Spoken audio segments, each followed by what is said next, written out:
Hey, everybody, welcome back. I've got another great panel for you. Without any further delay, let me dive right into the introduction. You've written your book, you've put in the work. Now you're ready to see it in readers' hands, and that's a huge milestone worth celebrating. But here's what many authors don't realize: publishing is just the beginning. The real work, it's building momentum, connecting with your ideal readers, and turning your book into a tool for long-term business growth. And that's where strategy comes in. I help entrepreneurs create intentional book launch plans, starting with clarity on who your readers are and how to reach them from day one. Through virtual launch events, personalized outreach, and content that builds trust, we'll make sure your book becomes a revenue generator, not just a project that you forget about. If you're ready to turn your book into a business asset, I invite you to schedule a complimentary 30-minute book launch brainstorming session. Let's discuss how to leverage your book to expand your influence and connect with the right people. Head to booklaunchbrainstorm.com to get started. And now, let me introduce today's panelists. David Norman wrote Supercharge, a new playbook for leadership, a practical playbook for leading in real time, clarifying priorities, making better decisions under pressure, aligning teams around measurable outcomes, and turning strategy into execution with simple, repeatable rituals that managers can actually use. Kim Groshek wrote, Where do you go when you sleep? Make better decisions, boost performance, and leave a lasting legacy. A practical guide to harnessing intentional pauses, sleep, and subconscious processing to make clearer choices, reduce overwhelm, and perform better so you can build a legacy with purpose-driven action. And Laura Ballerini wrote, The Green Velvet Chair. Sometimes inspiration comes from the most unlikely places, a collection of vivid, personal essays from a veteran designer showing how art, design, and everyday rituals, family traditions, music, nature, even grief, become practical fuel for creativity and leadership, helping you see differently and make better creative choices. Please join me in welcoming David, Kim, and Laura. David, I'm going to kick things off with you. Welcome to the show. I'd love to hear a little more context for why you wrote this book. This is easy for me in the sense, Robbie, thank you, first of all, for allowing us to be here, and Kim and Laura to be on the show. The context really is about, in my case, 53 years of working with leaders of small businesses. The idea, my real key reader is a frustrated business owner. It's probably the easiest way to say it. They feel like he or she has done everything right, but there's still something missing. There's something deep down inside that they're feeling is missing. They may have implemented some of the very popular operating systems of today, EOS, traction, scaling up, and the like. The systems work. The numbers that they're getting are solid, but everything feels a bit, Robbie, mechanical. Okay, there's no heart and soul in it. The numbers are good. But at the end of the day, that business owner is just simply exhausted, being the only one who seemingly cares.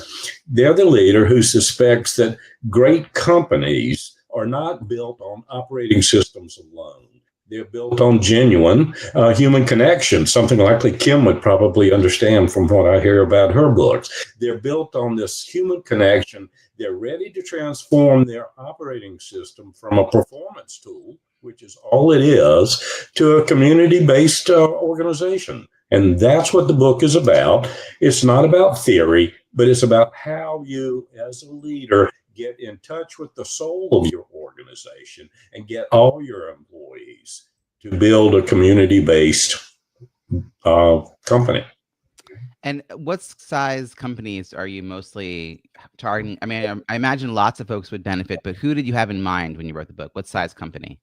Thank you. Robbie, my market tends to be as small as a company with 3 people, seriously, all the way up into the couple hundreds. I deal with small, closely held, privately held organizations on purpose because they're the ones that are practicing to a large degree the imposter syndrome. They got into it. Now they don't know what they're doing and they're looking for help. And so I'm trying to give them those organizations where we can really affect change, the tools to make those change, the scripts, the tools, the hands-on experience to create that community-enhanced organization. Yeah, I appreciate that. Thanks for giving us a little more clarity on that and the kinds of organizations you work with. Kim, welcome back. Kim, you are a prolific author. You've brought us another gem. What was the inspiration behind this particular book, and who was the person you were, or was it you that you were thinking about who needed this book when you were writing it? Yeah, so it's called Where Do You Go When You Sleep, just to state so you know who I'm talking about, what I'm talking about. It's for anyone that is curious about understanding their dreams. Now, why I did it, I got the idea because I'm studying the subconscious belief systems, and it's funny that it was mentioned about the operating system because this leads into the human operating series that I actually am writing right now and publishing. But where do you go when you sleep is something that is really critical for us to actually dive into. And those corporate executives that are seeking help and clarity and personal growth and guidance are going to get the ability to actually be in sleep and understanding where you are when you're subconsciously, your subconscious is actually running through stories when you're sleeping. And it is just like in emotions, when we get angry or sad or whatever, we sometimes skip over emotions because we're told, or even crying, when we're told you can't cry when you work. We've covered up a lot of our emotions. And so where do you go when you sleep is very similar to that concept, diving specifically into that patterning around what's happening in your brain cognition, right? And it actually helps you understand the subconscious and your dreams so that you can actually navigate your waking life. Because when we sleep, I'm going to stop in a minute, but when we sleep, we categorize things into system files in our brains. And if we don't take time to even sleep, right, we aren't doing that. And we actually are losing a lot of the data that actually comes to us during the day. Mm-hmm. Actually, that's a great segue to Laura, because Laura, I imagine that, there's a subconsciousness about taking in what's around you, and design plays an influence on how we show up. So what are your thoughts for the book you wrote? Yeah, it's very interesting to listen to these other magnificent authors. Very fascinating. For me, I really, my book, I think, is about intuitive thinking as well. It's obviously about creativity, but it's not a how-to book on how to design a logo. It's very much about understanding or being aware of art and design around us in every way, in nature, in our food, in how we dress, and how we speak. So it's really becoming aware of art and design around us and how that inspiration is many times right in front of us and we're not recognizing it. Because I think, especially with AI and everything, I really hope that we are still becoming strong creative thinkers, and AI is a tool to get us better, stronger, faster. So I really believe in the power of inspiration and really seeing the world through fresh, creative eyes. And I do believe we're all creative. Obviously, I can see that when I listen to the other authors, very creative thinkers, very good minds. So anyway, my book is about art and design in everyday life, but it's written kind of in parables. Sure, it talks about making Ukrainian Easter eggs, but it very much is about supporting our ethnicity and where we come from, and all the things that make us who we are, and really protecting that and moving that forward. The three of you are here on the panel because you're Kindle Flash Sale authors. So 3 times a year, I organize these campaigns. We cross-collaborate to promote a bunch of books that entrepreneurs would be interested in, business owners would be interested in, basically books that would help people thrive in work and in life. And yet there is always somehow a common theme that comes up among, it doesn't always happen, but it happens often enough that people find a common enough thread amongst the authors, even though you're really here because your schedule is aligned. So I always find that really fascinating. And I also just realized that all of your books are less than a year old. And so that's really interesting. I mean, some of your books are months old. I think, Laura, you are the elder for this book. Your book came out in December. So at the time of us recording, that is 11 months or so ago. And it's a different thing that first year. I feel like that first year the book's still new. You still have energy for it. I'm curious, David, what was the early reception to your book? It's only been out a handful of months, and what were some of your sort of initial responses from like, was this your first book, and is this like a chance to finally put your thoughts out into the world? And how did people receive that? What was that like for you as an author? It's been an interesting journey, I guess. The easiest way to put it, first of all, is that you go into publishing, at least I did, somewhat with blinders on, thinking about what maybe the rose-colored glasses and everything is like. I started this process on one level 35 years ago. Okay, on practically this book a little over 18 months ago. And it did come out, Robbie, as you suggested, the 1st of June of this year. So I went into it thinking about the traditional type of metrics. I'm a business consultant, after all. So I looked at how many copies will sell, what are the Amazon rankings, what engagements ultimately for my consulting practice are booked. Those are the traditional things. But what I really learned in this process, and it has twisted my head around a little bit, is that while the numbers are relatively easy to track, it's harder to really understand what they mean. And what I ended up doing now, and where I am, is I'm tracking conversations. Did reading the book, lead to a conversation? Did it lead to a CEO reaching out to me and say, this is exactly what I've been feeling, but I couldn't put a name on it. Mm-hmm. I couldn't put a title on it. Okay.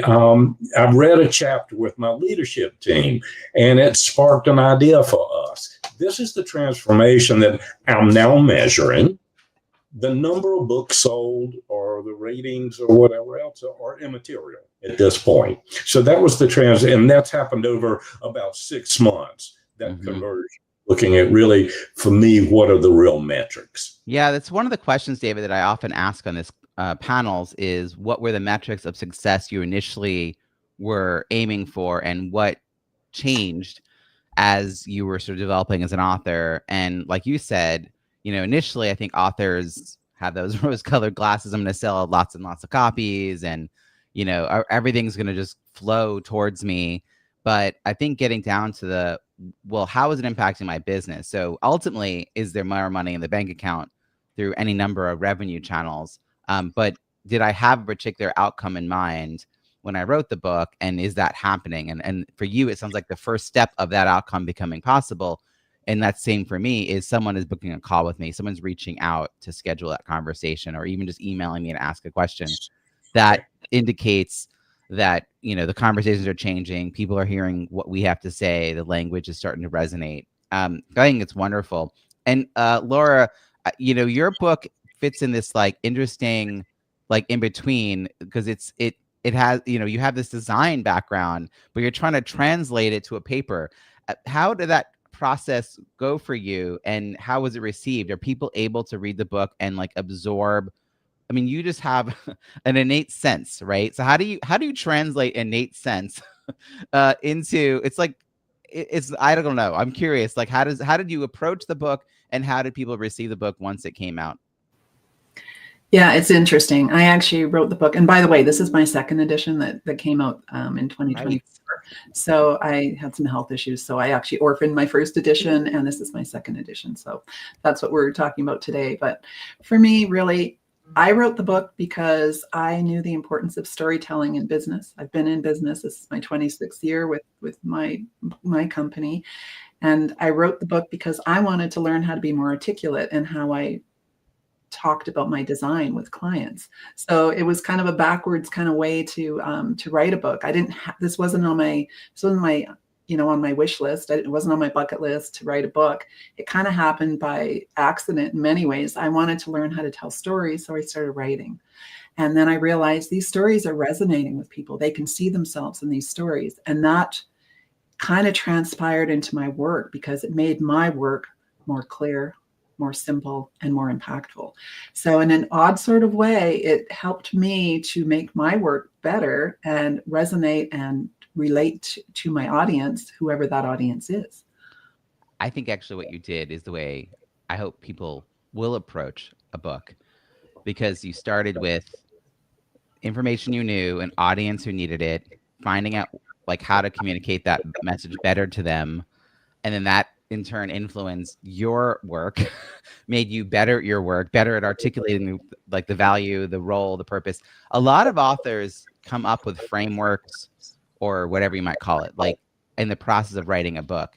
And I think that's really common, because when we're just in the business of doing the business, we just maybe like, you know, pull things from multiple menus all the time, but we don't have to have it in a you know, streamlined sense. We don't have to have a story perfectly written. And then when you come to the writing part, suddenly you're like trying to pull all these pieces together and make it something that someone else can consume. Kim, do you have a process of, you know, committing to a book a year? Like how many, like we're talking dozens of books, folks. Like this is a prolific author. Is it, or is it more like something bubbles to the surface? Like, are there multiple books being written in the background right now, or do you singularly focus? Like, how do you approach, this is the book I'm going to commit to, this is the project I'm going to see through this year? Like this one, how does one of the books win your attention? Yeah. Okay, so that's a very good question. And I compress time. I do the 10x sprint approach. And I write every day for 15 minutes. And I've been writing every day for 15 minutes since 2005. And I've been publishing since then. And I've accumulated a lot of information. And how I approach it, first of all, I want to talk about the measures of success, because that is something clearly important. Mm-hmm. My focus for this one book, because everyone is different, the two measures of success is impact and reach. And typically my client is a corporate executive who is in transition or doesn't know they want to transition or wants to transition, doesn't know how. And they're stuck in this world of chaos. And so how I approach what I'm doing, because yes, I do. I have a lot of books already written in manuscript format. And then I decide there's a series that I have 10 human operating systems. I come off of this sleep one. And what I do is I go in front of audiences. I just got done speaking at SHRM for 2 different sessions. There were like 500 people in the audience. And I introduce the concept around this because I know there's a need. And the need is this gap around human and AI. And AI is starting to take more and more and more precedence, right?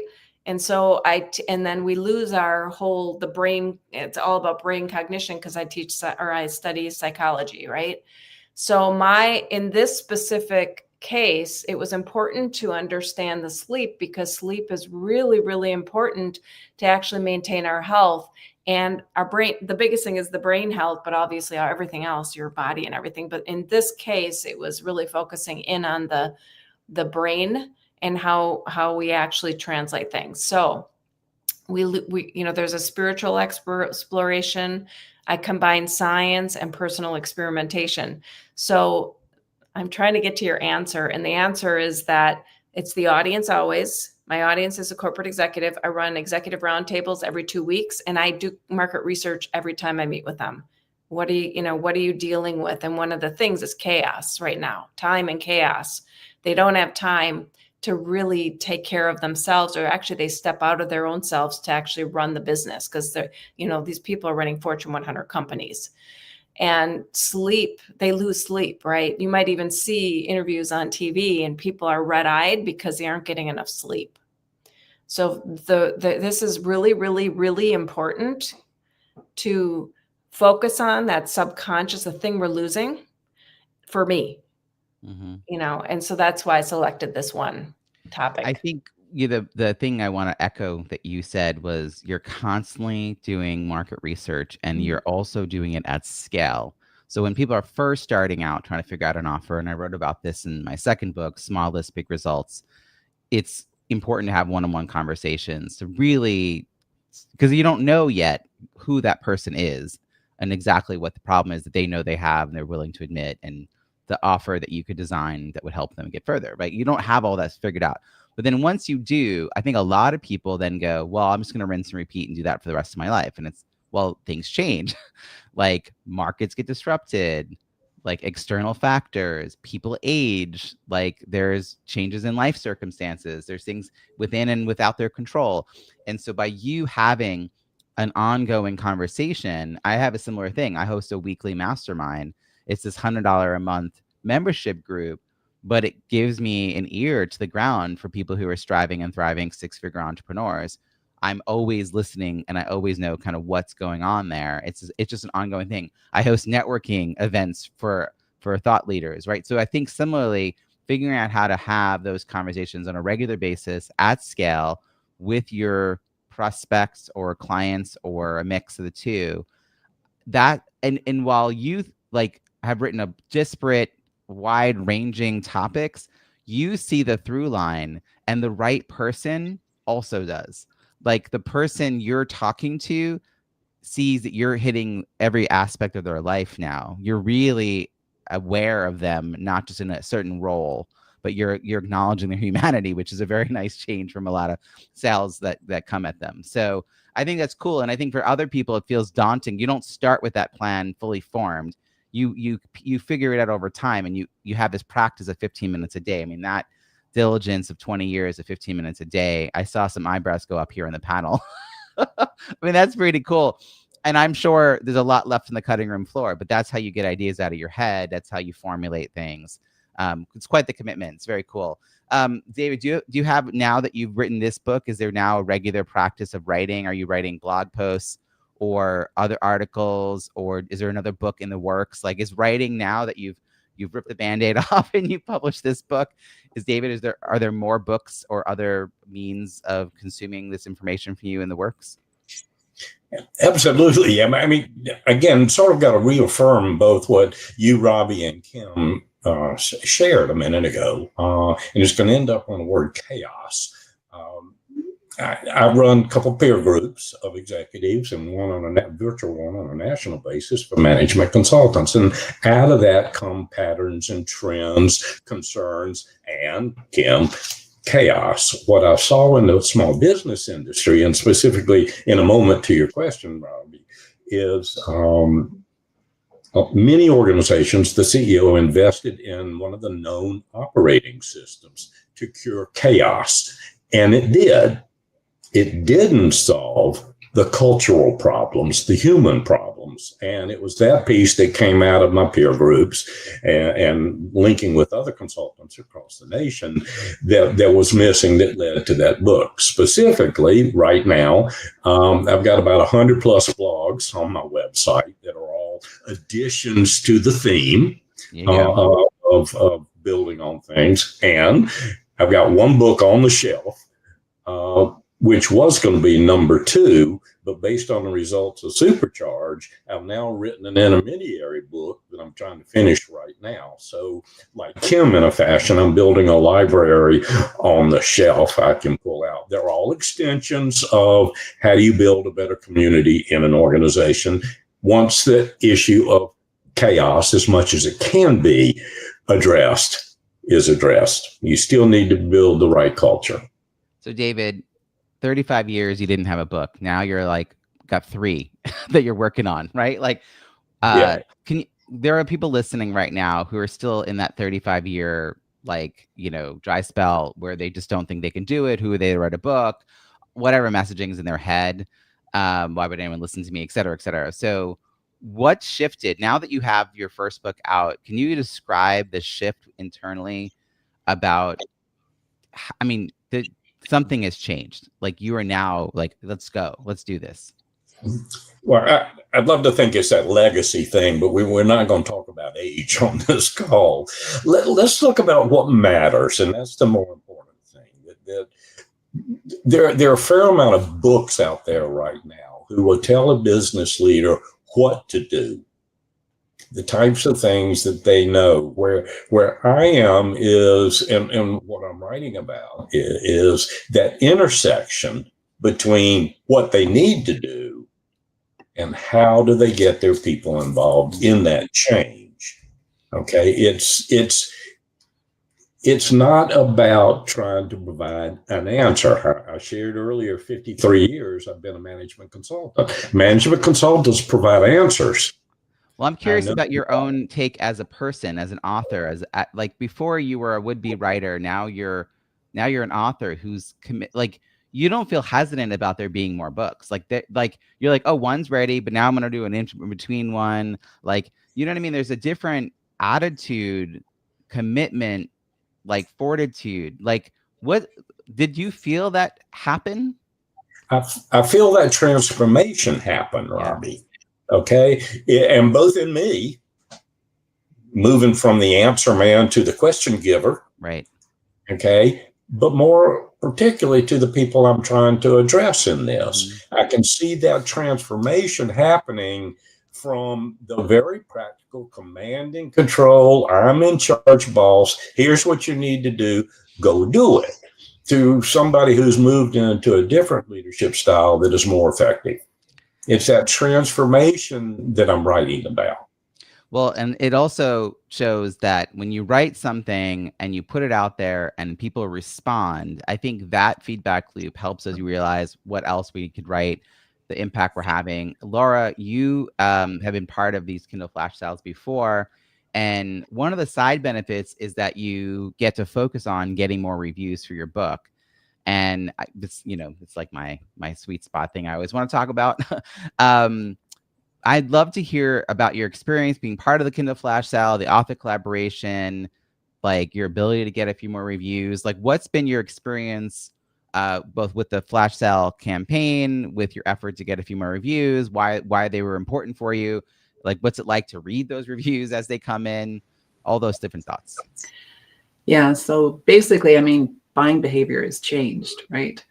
We don't buy anything particularly online unless we're reading reviews. So I've learned through you, Robbie, how important those reviews are, because people are checking out the reviews before they're purchasing. So I've been part of this. I think this is going to be my third time I'm participating in this. And honestly, I'm looking at my numbers and I'm going, I see a spike in sales every time I'm involved in this. So constantly promoting and, pushing for reviews and obviously the sales, but the reviews are really what drive me, because as you say, I'm getting that insider knowledge, what people are thinking, what are they saying about the book, and how that influences other potential buyers. So to me, sales are great. Reviews are honestly even better. So I've come to really appreciate how important your campaign is and what a great book launch strategist you are, because my sales have definitely spiked in both campaigns that I've been involved in. So, and on top of that, I love the camaraderie that you're actually building with authors. I thought it might be a little bit competitive, but it is not. It's very much a community of like-minded people trying to make a difference through their words and their books. The author collaboration piece has actually been even more than I could have seen. Like, I'm all about building community. Like, it's a through line of how I approach my work, my life. But authors stepped up in a way that like I couldn't have seen. So we're now doing like LinkedIn lives during the campaign that I'm not running. And I just, it sort of like was let's pilot this. And now everyone is saying, oh, I'll either host or I want to be a guest as they sign up, and they're working it out amongst themselves. Like, that's just an example of people wanting. And in fact, someone said, no, I want to be with people who have similar books as me or similar audiences as me, which is the opposite of competition, right? It's this collaborative spirit. One of the things I've heard, and Kim, this is going to be a question for you. I just had this happen again the other day. It happens every now and again when I talk about the Kindle Flash sale.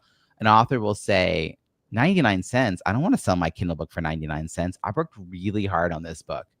It's really valuable. So Kim, can you speak to the would-be author who's hesitant about lowering, like why should an author lower their book to 99 cents for a period of time in an effort to boost sales, but also, even as Laura said, more importantly, verified purchase reviews? Like, why is that okay and not devaluing their work, which is what I think their concern is about?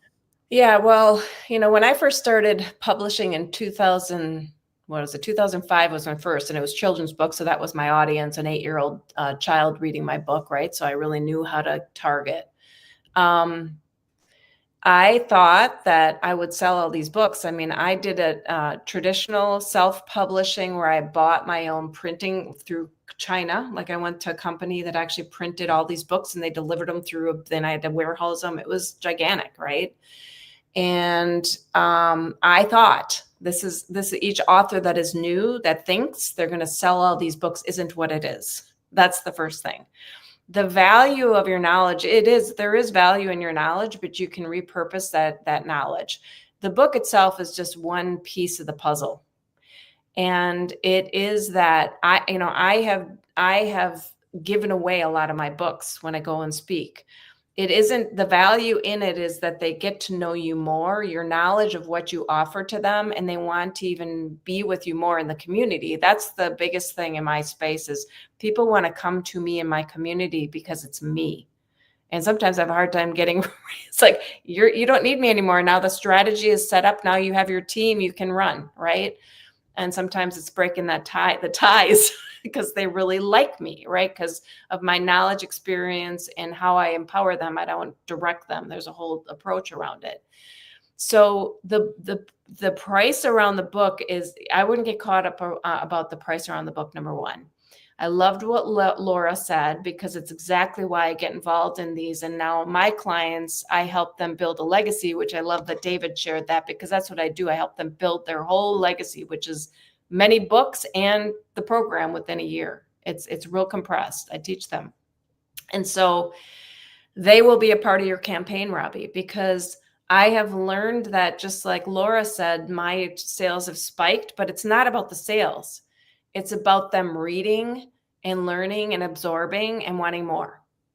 Mm-hmm. So it's just, just get that price thing out of your head. It's okay if the price goes down for a bit to do this campaign and bring it back up to the normal price.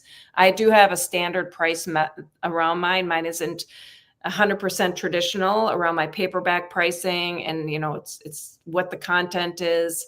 I have written fiction books and stuff too. So the pricing is different for that. So I know, because of my experience in years, what works for me and my audience, and really them wanting to get that content. Well, it's like David said earlier, and I'm going to come back to David in a second about this, but like, someone could buy your book and not open it. That's not going to get them on a call with you, right? Like, selling the book, as hard as it is, and it is not always easy to sell a book, but selling a book doesn't translate to a relationship, to knowledge transfer, to people becoming more aware of both the problem they actually have and the solution you actually offer. Like, that has to happen intentionally. And that's a big piece of how I focus on reviews during the soft launch between publication date and 2 or 3 weeks later, a launch, a more public launch, is to push the would-be reader to not just get the PDF of the advanced reader copy, or not just buy the 99-cent Kindle book, but to crack it open enough to write that 2 or 3 sentences. But that often means that they then say, I couldn't stop reading it. Like, if it's a well-written book with a very clear audience, that opening paragraph, chapter, section is going to pull them in, and they're going to be nodding along. That's up to, a writer, a developmental editor, a writing coach, all that. But if it's done right with the right audience, like, it's magic, because now they're like eyes open and really excited. And so, David, when you think about joining this Kindle flash sale, how did this fit in with your overall marketing plan? Because, as you said, your goal ultimately is to have conversations with people. When you have this opportunity to be part of the Kindle flash sale, how did you say, oh yeah, that makes sense for what I'm trying to do? Like, tell me the sort of, I don't know, the calculus there. David, that was for you.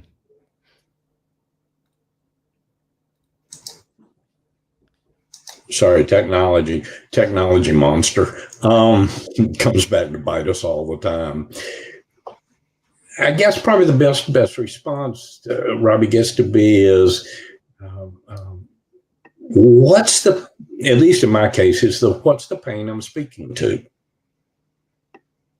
So consider for a moment the life, as it were, of a business owner, okay, who is wrapped up about this, that, and the other sort of tactics about getting some things done. What I'm looking at is the person that is alone, in feeling alone. Now, I'm a little off topic there for a moment, but I'm going to let you mute there, but it's okay. We're going to come back to you. Laura, let me, I hear the phone ringing in a second. So Laura, let me ask you the same question. Um, because you now have book 2 coming out. You said yes to the Kindle flash sale. Was there you said you see a spike. So for you, the first time, was there hesitancy or concern about joining? And now you're like, it's a proven method. How would you speak to a first time author thinking about joining? Yeah, I actually think it's a no-brainer. Just the collaboration, like I say, in itself is very, very valuable. These interviews are really valuable. They get you out there, raise your awareness, raise the awareness of the book, and I think that's important. More importantly, I've read a lot of these business books. Kim's book, the last one I read, I still quote it when I'm in meetings. It's great. There's great information there. So for me, it's not just selling your book, it's learning. Like, I'm reading several business books a year now, which I quite frankly did not do before. So it's been great on many fronts, but definitely I think it's a no-brainer. I think it's great. Yes, for those 2 or 3 days, it could be pretty intense, just trying to be on LinkedIn and make sure you're commenting and liking and sharing and all that. That's fairly intense, to be honest. But the results have been always very, very good. Thank you for that. David, earlier we were talking about how conversations are a really big piece of the goals that you've set for yourself. And you were saying that if a leader said, oh, my team read a section, I was curious whether you have discussion questions or a discussion guide or like prompts, like either in the book or as a PDF that you give them to facilitate that happening more often, or is it happening kind of organically at the moment? Specifically in my case in Supercharge, chapter 14 is about and provides 6 different scripts, literally scripts that they can use in different situations and to build that community where they have, when we tell someone what to do, it is still up to them to figure it out. So at least in the books that I'm doing, I'm taking it a step further, and here's the way to do it, and all the way down to including scripts. I love that. that. Welcome to modify. So they can act on it. Yeah. I mean, I had a prospect call the other day. Have the biggest aha they had was, because the book's written by the time they get on the call with me, they just haven't hit publish yet. They're moving forward with their publisher on that. And he was struggling about how to make it relevant to his audience, because it was kind of like a mix of memoir and it's sort of narrative nonfiction. And I said, well, create a discussion guide. And he was like, what? I was like, well, if it's a 10, if there's 10 questions and every week they kick off a meeting with a question for 10 weeks, like that 10 weeks is going to be them engaging in your material, and the likelihood of them wanting to reach out to you and continue to have it's like we have to almost like not just a dotted line from the book to the business. We have to really pave the path and light it, put some arrows, some wayfinding signs. Sometimes it's hard. David, what are you going to add? Well, coincidentally, and what you just commented about, and I offered it up earlier, I have a second book in the process right now. It's a workbook. It is specifically a how-to manual. Now that you've seen the theory and the practice behind it, now how do you? Rip out a page, practice it. Yeah. I mean, I think that kind of engagement, like creating a book, and then like for me, the workbook material that I've created, I've just put into bonus content. So it's not beautifully designed. It's just reformatted into PDFs that people can download. But they then get that, and I give them access whether they buy the book or not. I'm like, it's just at the landing page. So, but I think that if you were to get the bonus content, you would then like, oh, I want to get the whole book. I want to like interact with the rest of the material. But it's, again, helping people actually put into practice whatever is in the book, the strategies, the conversations that they should be having, so that they get some value out of it. And then if that value then translates into an Amazon review, they then are letting future, not just readers, by the way, but people who might want to hire you to speak or coach also think, wow, this is really valuable. This is really helpful stuff. As we wrap up here, I would love to just hear from each of you advice you would give someone who is writing a book to help them grow their business. And so, Laura, I'll do Laura, David, and then Kim.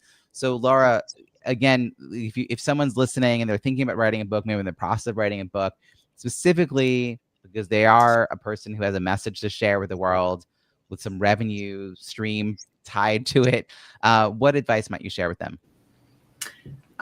For me, again, I could have wrote a how-to book on how to design logos and how to design a website or best tips and all that.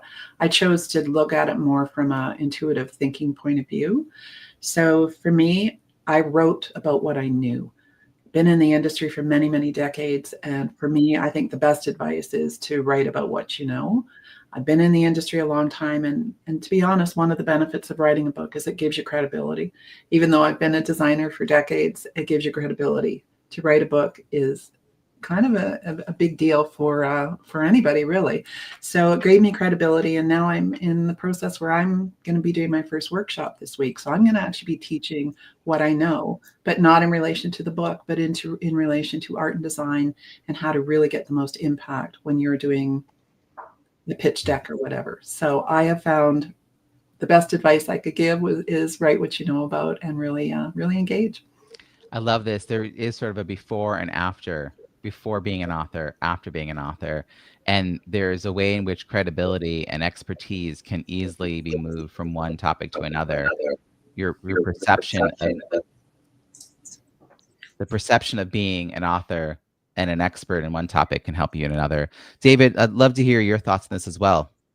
Okay, and real quickly, there are 2 comments on here if I were to provide some advice to a new author. One, write a book that only you can write. Okay, don't pretend to write a book that you think the market wants. Okay, write what you feel. In my case, it was an intersection of operating systems and community. I show them how to do it. The second point in there is don't write for information, write for transformation. Okay. Leadership, as an example, doesn't need another list of principles and things to follow. Okay. They need permission to lead differently and a clear path to do it. So that's for me, write for what you know and write for transformation. Thank you very much. That's awesome. Kim, I imagine I left you last because I imagine you would have a lot. So let her rip. Like, what haven't you already said? Or what might you want to repeat? Yeah, so I love that you went in that order because I always say to my clients, right, everyone here, right where you are, which is what Laura said, which is getting it out there on paper. I mean, get it onto something. And then be aware of the transformation, which David talked about. But there is going to be transformation. And then the transition, which is the developmental editor, which takes longer, almost 6 months, I always say, where you're writing from where they are. So knowing your audience is the journey that you go through in your transformation because you're learning about yourself. It's a circle. I love this. I thank you for bringing that back because I was hearing this as they were going too. And I was like, Kim's going to nail this. I agree. It is a self-reflection, but it also has to be tied to the market. Because I also have seen authors put out what they know that is not connected to the market. And the market's kind of like, who are you? What is this? Not usually in books, by the way. I've seen it more actually with programs that people create or courses. And they're like, who are you? What is this? I don't need this. And it's just very demoralizing. But that little extra piece of be grounded in your knowledge, but then be connected enough with your prospects, readers, etc., to see how they would relate to it. And then you then learn, and then you even improve. Laura was like, yeah, then I got even better at knowing what I know, better at speaking about what I know, better at connecting the dots, telling the stories. I love this. This is why I love hosting these panels, because the camaraderie and support that you're all showing to each other, but also all the other people that could be listening in and benefiting from what your author journeys have been like. But I just think the knowledge share is just incredible. As we head out here, I'd love to find out how people can find you and follow your work. So David, how can people find you and then follow your work? Well, first of all, my website obviously is one thing with my contact information on there, www.davidtnorman.com. I'm on LinkedIn, same name, David T. Norman. You can find me there. And gosh knows people are finding me every day. I also live in the wonderful state of North Carolina in the mountains in a very rural part. So use my email address, dtnorman1@gmail. And Awesome. that's the number 1. So thank you, Robbie. We're going to put all these links in the show notes, and we'll have them at bizbookpubhub.com. Let me go over here to Laura. Laura, how can people find you and follow your work? Well, I've got a corporate website, but I also have an author website, which I'll give you that. And it's going to be tongue in cheek. So bear with me. I'm a quiet, shy introvert, but my website is badass.ballerini.com. All the links to the book is there, and interviews and stuff are all on there. So you can also email me at lballerini@bluebrown.com. No E in blue. That's my corporate website. I think the fact that you stuck with this URL is so awesome, because every time I have like you on and you talk about it, you're like, but it stands out. Kim, you have to read the book, to find out how Ballerini came from. Kim, how about you? How can people find you and follow your work? Yeah, so I make it simple because everything is at this location, kimgroshek.com. KIMGROSHEK.com. Again, I'm going to say it the third time, kimgroshek.com. Fantastic. All the links, by the way, are going to be in the show notes at bizbookpubhub.com. Well, you'll find the show notes for all the past episodes. We're closing in on 500 episodes of me hosting a podcast. This one plus my other one that I had previous to this. So it's been an incredible journey for me as a business owner and a podcast host. At bizbookpubhub.com, you'll also find a curated directory of experts who can support you in your author journey, writing, editing, publishing, launching, and marketing a book. I host free virtual networking events every single month. There's the Kindle flash sales you can learn more about. We've got a new blog that we're going to be launching. It's just a lot of great content and resources for authors and would-be authors. So check it all out at bizbookpubhub.com. And again, panel,